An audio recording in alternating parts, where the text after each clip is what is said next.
నేటి రాజకీయాలకి ఆయన ఒక జ్ఞానదీపం. భారతదేశం ఎప్పటికీ మర్చిపోని అమరగీతం. ఆయన పంచిన వెలుగు ఎంతోమందికి స్ఫూర్తిదాయకం. అలాంటి ఒక వ్యక్తే మన్మోహన్ సింగ్ గారు. ఆయన గురించి తెలుసుకుందాం. మన్మోహన్ సింగ్ గారు సెప్టెంబర్ 26, 1932న పాకిస్తాన్‌లోని గా అనే ప్లేస్‌లో జన్మించారు. ఆయన ఒక economist, bureaucrat and Indian politician. 2004 నుంచి 2014 వరకు ఆయన ఇండియాకి 13థ్ ప్రైమ్ మినిస్టర్‌గా వర్క్ చేశారు. మన్మోహన్ సింగ్ గారు ఒక పంజాబ్ సిక్ ఫ్యామిలీలో జన్మించారు. మొదట్లో వాళ్ళ ఫ్యామిలీ పాకిస్తాన్‌లో నివసించేవాళ్ళు. 1947లో ఇండిపెండెన్స్ వచ్చిన తర్వాత వాళ్ళ ఫ్యామిలీ మొత్తం ఇండియాకి వచ్చారు.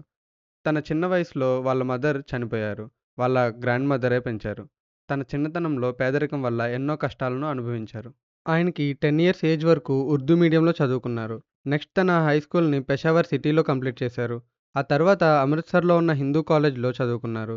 గ్రాడ్యుయేషన్ అండ్ పోస్ట్ గ్రాడ్యుయేషన్‌ని చండీగఢ్‌లోని పంజాబ్ యూనివర్సిటీలో కంప్లీట్ చేశారు.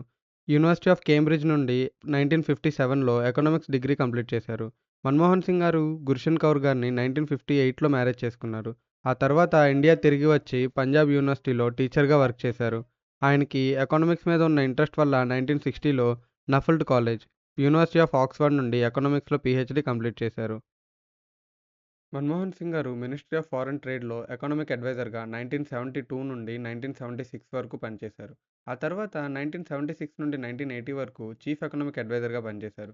1980 నుండి 1982 వరకు ప్లానింగ్ కమిషన్‌లో మెంబర్‌గా పనిచేశారు. ఆయన సెప్టెంబర్ 16, 1982న రిజర్వ్ బ్యాంక్‌కి 15థ్ గవర్నర్‌గా అపాయింట్ అయ్యారు. అలా ఆయన జనవరి 14, 1985 వరకు ఆ పోస్ట్‌లో వర్క్ చేశారు. ఆయన ఆర్‌బీఐ గవర్నర్‌గా పనిచేస్తున్న టైంలో బ్యాంకింగ్ సెక్టార్‌లో ఎన్నో రిఫార్మ్స్ తీసుకొనొచ్చారు. అలా ఇంకా ఎన్నో రోల్స్‌లో పనిచేస్తూ ఇండియన్ ఎకానమీ పైన చాలా అవగాహన తెచ్చుకున్నారు. ఇండియన్ ఎకానమీ డెవలప్‌మెంట్ కోసం సజెషన్స్ కూడా ఇచ్చేవారు. ఈరోజు ఇండియన్ ఎకానమీ ఇలా ఉందంటే దానికి మన్మోహన్ సింగ్ గారి కాంట్రిబ్యూషన్ ఎంతో ఉంది. 1990 టైంలో ఇండియాకి ఎకానమీ అనేది హెవీగా ఇంపోర్ట్స్ మీద డిపెండ్ అయింది. Particularly oil imports. India foreign countries నుండి చాలా ఇంపోర్ట్ చేసుకునేది. Like crude oil, metals, food products, coal and medicines లాంటివి. ఇలా ఇంపోర్ట్ చేసుకున్నందుకు ఆ కంట్రీస్‌కి ఇండియా మనీని వాళ్ళ కరెన్సీలో పే చేయాల్సొచ్చేది. అలా పే చేయటం కోసం మన కంట్రీ దగ్గర కొంత మొత్తంలో ఫారెన్ కరెన్సీని దాచుకున్నారు. అలా దాచుకున్న వాటిని ఫారెన్ ఎక్స్‌చేంజ్ రిజర్వ్స్ అని అంటారు. 1991లో ఇండియాకి ఉన్న ఫారెన్ ఎక్స్‌చేంజ్ రిజర్వ్స్ చాలా తగ్గిపోయాయి. ఎంతలా అంటే ఓన్లీ నెక్స్ట్ 3 వీక్స్ వరకు మాత్రమే సరిపడేలా ఉన్నాయి. సేమ్ టైంలో ఇండియాకి అప్పనేది ఇంకా పెరిగిపోయింది. ఇండియా హెవీగా ఆయిల్ ఇంపోర్ట్స్ కోసం గల్ఫ్ కంట్రీస్ పైన డిపెండ్ అవ్వటం వల్ల అప్పుడు యూఎస్ఏ అండ్ ఇరాక్ మధ్య గల్ఫ్ వార్ జరగడంతో ప్రైస్ పెరిగింది. అది ఇండియాని చాలా ఎఫెక్ట్ చేసింది.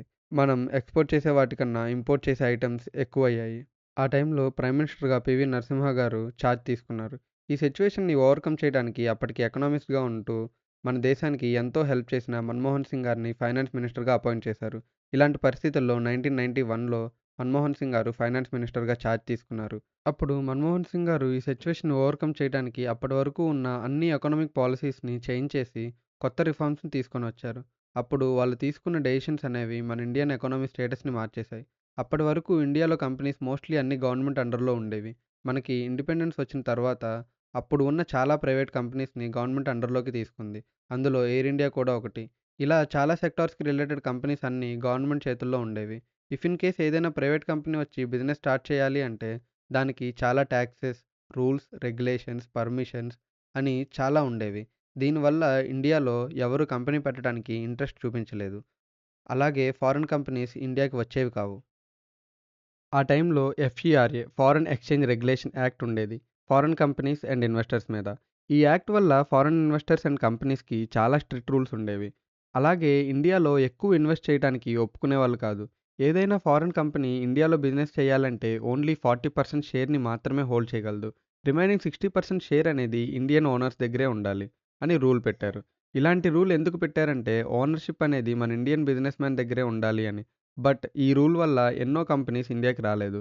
అదే డికేడ్‌లో జరిగిన Indo China war, India Pakistan war and Indira Gandhi గారు పెట్టిన ఎమర్జెన్సీ డిక్లరేషన్ వల్ల మన కంట్రీ ఎకానమీ చాలా దెబ్బతినింది. అలాంటి సిట్యుయేషన్‌ని ఓవర్‌కమ్ చేయడానికి కొన్ని రిమార్కబుల్ మెజర్స్ తీసుకున్నారు. అందులో ఇండియన్ ఎకానమీ గ్రోత్‌లో బాగా ఇంపాక్ట్ చూపించినవి devaluation of rupee and encouragement of foreign investment. అప్పటిదాకా ఉన్న ఎఫ్ఈఆర్ఏ యాక్ట్‌ని చేంజ్ చేసి ఫారెన్ ఇన్వెస్ట్‌మెంట్ మీద ఉన్న రూల్స్ అన్నీ తీసేశారు. 40% కన్నా ఎక్కువ స్టేక్ హోల్డ్ చేయొచ్చు అని కూడా చెప్పారు. అలాగే కొత్తగా కంపెనీ పెట్టాలనుకున్న వారికి లైసెన్స్ అండ్ పర్మిషన్‌ని ఈజీ చేశారు. దీంతో చాలా ఎంఎన్‌సీ కంపెనీస్ ఇండియా రావటం మొదలుపెట్టాయి. అలాగే ఇండియాలో కూడా చాలా స్టార్టప్స్ స్టార్ట్ అయ్యాయి. ఇవి మాత్రమే కాదు, ఇంకెన్నో రిఫార్మ్స్ తీసుకొని వచ్చారు. ఈరోజు మన ఇండియా ఎకానమీ ఇలా బావుందంటే రీజన్ ఆ రోజు ఆయన తీసుకువచ్చిన రిఫార్మ్స్‌లో చేంజెసే కారణం. సిక్ రిలీజియన్ నుండి ఫస్ట్ టైం ప్రైమ్ మినిస్టర్‌గా సర్వ్ చేసిన వ్యక్తి మన్మోహన్ సింగ్ గారు. ఎక్కువ కాలం ఇండియాకి ప్రైమ్ మినిస్టర్‌గా వర్క్ చేసిన నలుగురు వ్యక్తుల్లో మన్మోహన్ సింగ్ గారు గూడా ఒకరు. 1991 నుండి మధ్యలో 4 ఇయర్స్ గ్యాప్ తీసుకొని 2024 వరకు రాజ్యసభ మెంబర్‌గా ఉన్నారు. 1999 లోక్‌సభ ఎలక్షన్స్‌లో కూడా పార్టిసిపేట్ చేశారు. ఎందుకంటే పొలిటికల్‌గా స్ట్రాంగ్ అవ్వాలంటే లోక్‌సభ మెంబర్‌గా కూడా గెలవాలి. బట్ అందులో ఓడిపోయారు. కానీ ఈ ఓటమనేది కాంగ్రెస్ పార్టీలో ఆయన రోల్‌ని అండ్ అలాగే ఆయన రెప్యుటేషన్‌ని అంతగా ఇంపాక్ట్ చేయలేదు. నిజానికి తను లోక్‌సభలో పోటీ చేసే టైంకి ఆయన గతంలో ఆల్రెడీ చాలా అచీవ్ చేయటం వల్ల కాంగ్రెస్ పార్టీలో ఆయనకి మేజర్ రోల్ అనేది స్టిల్ ఉండేది. ఓడిపోయిన తర్వాత కూడా. నెక్స్ట్ 2004లో మళ్ళీ కాంగ్రెస్ పార్టీ గెలిచి రూలింగ్‌లోకి వచ్చింది. ఆ టైంలో సోనియా గాంధీ గారే నెక్స్ట్ ప్రైమ్ మినిస్టర్ అవుతారని అందరూ అనుకున్నారు. బట్ ఆవిడ ఆరిజిన్ ఫారినర్ అవ్వటం అండ్ వేరియస్ పొలిటికల్ కాంట్రోవర్సీస్ వల్ల ఆవిడ పీఎం క్యాండిడేట్‌గా వెనక్కి తప్పుకున్నారు. నెక్స్ట్ ఆ ప్లేస్‌కి క్యాపబుల్ పర్సన్ మన్మోహన్ సింగ్ గారు మాత్రమే. ఆయనకున్న క్లీన్ ఇమేజ్ అండ్ హానెస్టీ వల్ల ఆయన్ని పీఎంగా అనౌన్స్ చేశారు.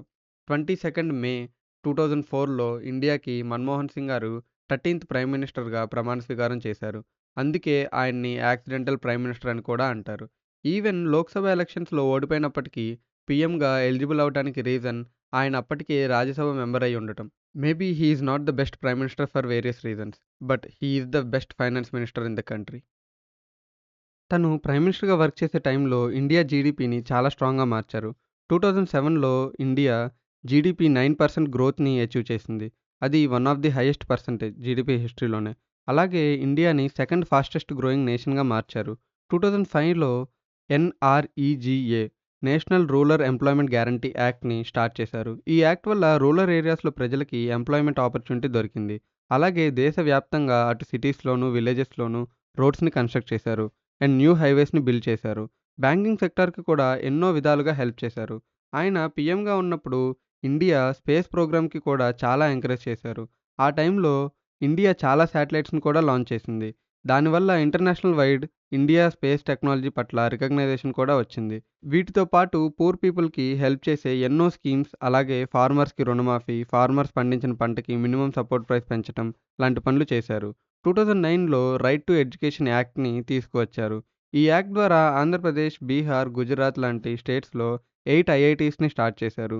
రూరల్ ఏరియాస్‌లో ఉండే ప్రజలకు కూడా ఎడ్యుకేషన్ దొరికేలా కృషి చేశారు. 2008లో జరిగిన టెర్రరిస్ట్ అటాక్స్ తర్వాత ఇంకా ఇలాంటి అటాక్స్ జరగకుండా ఉండడానికి అన్‌లాఫుల్ యాక్టివిటీస్ ప్రివెన్షన్ యాక్ట్ యూఏపీఏని అండ్ నేషనల్ ఇన్వెస్టిగేషన్ ఏజెన్సీ ఎన్ఐఏని స్టార్ట్ చేశారు. ఆయన ప్రైమ్ మినిస్టర్‌గా వర్క్ చేసిన 10 ఇయర్స్‌లో దేశానికి ఎన్నో విధాలుగా తన సేవలందించారు. ఆయనకి 2009 వరకు మల్టిపుల్ బైపాస్ సర్జరీస్ చేశారు. 2020 అండ్ 2021లో 2 టైమ్స్ ఎయిమ్స్‌లో అడ్మిట్ అయ్యారు. ఆయన ఓల్డ్ ఏజ్ వల్ల హార్ట్ ప్రాబ్లమ్స్ అండ్ హెల్త్ ఇష్యూస్‌ని ఫేస్ చేశారు. 2024 డిసెంబర్ 26న ఆయన కాన్షియస్‌నెస్ కోల్పోవటం, 8:06 పీఎంకి ఢిల్లీ ఎయిమ్స్ హాస్పిటల్‌లో జాయిన్ అవ్వటం, ఎమర్జెన్సీ వార్డ్‌లో అడ్మిట్ అవ్వటం. డాక్టర్స్ చాలా ప్రయత్నించినప్పటికీ ఆయన్ని కాపాడలేకపోయారు. 9:51 పీఎంకి ఆయనకి మనతో లేరు అని అనౌన్స్ చేశారు. మన్మోహన్ గారు, మీరు చేసిన సేవలు నిలుస్తాయి స్ఫూర్తిగా. మీ పేరు నిలుస్తుంది వాటికి జ్ఞాపకంగా.